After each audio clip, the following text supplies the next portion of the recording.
Hi everyone, welcome back to Find Me in a Book. Today is going to be a little bit different. It's very informal. I'm down on the ground.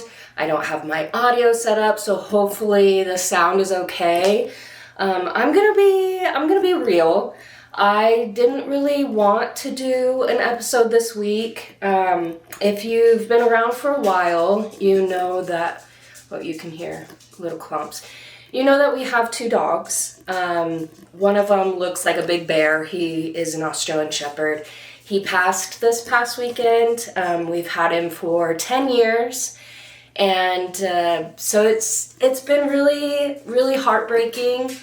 My husband and I are definitely grieving. And so I didn't feel like doing an episode, but I have bought a lot of books recently, probably in my grief and my depression. That little burst of serotonin of buying things really helps, which is kind of dangerous. So I just wanted to do a little book haul with you. I was able to go to the Bookish shop, which it's mostly been online, and they do subscriptions and everything like that. But they now have an actual physical location in Gilbert, Arizona. So I was able to go there, and it was so cute, and I loved it. And I didn't buy anything because we were in a hurry, but it has the cutest coffee shop, and then all the different books and apparel and little trinkets. So cute. I need to spend at least an hour there the next time that I go. But I'm glad that I was able to stop by. So let's go through the books that I have bought this past week. The first one, okay, these two were automatic. I knew I wanted to buy them regardless. One of them is Mountain Boss by S.J. Tilley, and then the other is Latte Darling by S.J. Tilley. And I know that this is the second book in the series, but I don't even care. The first book's fine. The second book, I will always recommend this. It is just something about it. Something about it just gets me with the age gap. I think that that's kind of my trope that I love the most, is the age gap. I don't know. I don't want to dive deep into my mind about why I like that. We'll just leave it at that. The next one is Playing by the Rules by Monica Murphy. This is brother's best friend. She's the little sister to his best friend. And of course, he's the star quarterback at college. Yeah, we love a good brother best friend romance. Hopefully it's good. I haven't read anything from Monica Murphy, so it should be really good. And then we have My Dark Romeo by Parker S. Huntington and L.J. Shen. I believe this is pretty new. I've read a little bit of it. It is kind of mafia, arranged marriage. She is a Southern lady. I think it's during this era. But she grew up in the South, and so it's very elegant. Not elegant, it's very posh. She has certain standards that she has to live by. She's a virgin, very debutante. That's what the word is. They are caught kissing at this debutante ball. And so he is well, we're going to get married, and she's not happy about it. So excited to dig deeper into that. The next one is KingMakers by Sophie Lark. This is part of a series, I want to say. It looks like there's about 5 books. This is also Mafia. It's Mafia University. And I think there might be a love triangle in this one.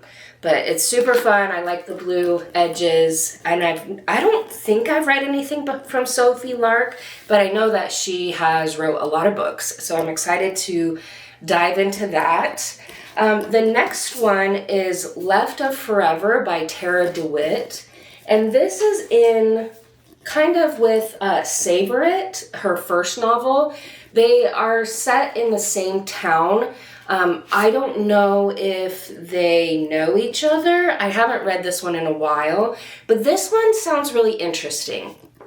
So this one, the two people have already met and fallen in love and had a child, and they've grown up. and the child is about to go to college, and these two people, like, they get divorced. And it's been a couple years, I want to say, since they've been divorced.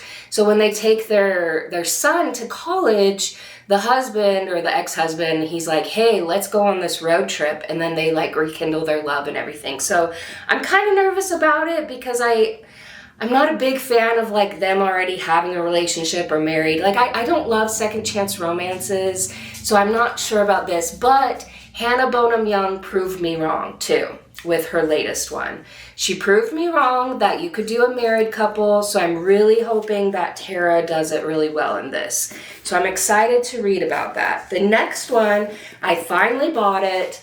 It's Powerless by Lauren Roberts. And this is on my list. My sister raves about the series. I mean, multiple people rave about the series. But it is the next up on my list to read. Me and my book bestie Paloma, we're like, we have to read the series. It's up next. We're just waiting for her to finish Lights Out.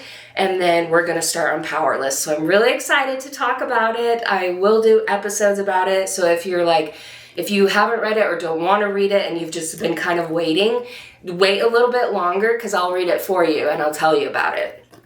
The next one is On Wings of Blood, which this has been ranted and raved about all over TikTok. And I have it on my in my Kindle, and I've been wanting to read it. It's on my list because I've just heard so many good things. And so yeah, I believe this one is after the Powerless series. So I wanted the physical version because I just wanted it. Which, I usually don't buy the physical version until I've like read the book and I've liked it. But with these ones, I just have a good feeling about this pile that I'm like, it's going to be worth it. The next one has been all over Book Talk as well. It is Shield of Sparrows by Devney Perry. And this one and the Silver Elite book have like came out at the same time. And so people are like, oh my gosh, which one should you read? Which one should you read? So I am not going to read the Silver Elite just because there's a couple like Bookstagram people that I really like trust. And they've all said no, like to not read it. It's not worth it. So I'm going to hold off on it. I don't think I'm going to read it. But I will read this one because I've heard such great things about it. The last one, I didn't know.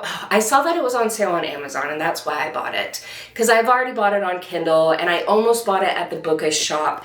But it is The Night and the Moth by Rachel Gilleg. I've heard such good things about it. It was just released. This is the author of One Dark Window.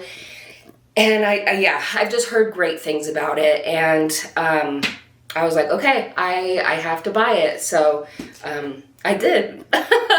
So anyways, that is my little book haul for a while. Unless there's like other books that I'm like, woo, I have to buy this. I have kind of hit my capacity for right now. I have one more shelf left, one little shelf on this shelf that I can put books in. So it's slowly filling up, and then I might have to get another bookshelf. I don't know though. We'll see how that all plays out. But thank you so much for your patience. I apologize again for not having a book episode today and just having a book haul, but you got to take care of yourself. You got to do what you got to do. And just didn't feel up to talking about a book today. But these books have distracted me enough and have taken me out of my head. That has really helped process everything. So if you have any tips and tricks about grieving, about processing a pet's death, please let me know. It's been a really hard time. And it's been only a couple days. It happened Saturday and today's Tuesday. So it's still very fresh. But I'm just hoping in time that it'll just be a warm spot in our heart and we'll be able to move forward. So thank you so much for tuning in. Thank you so much for watching. And I will see you next week.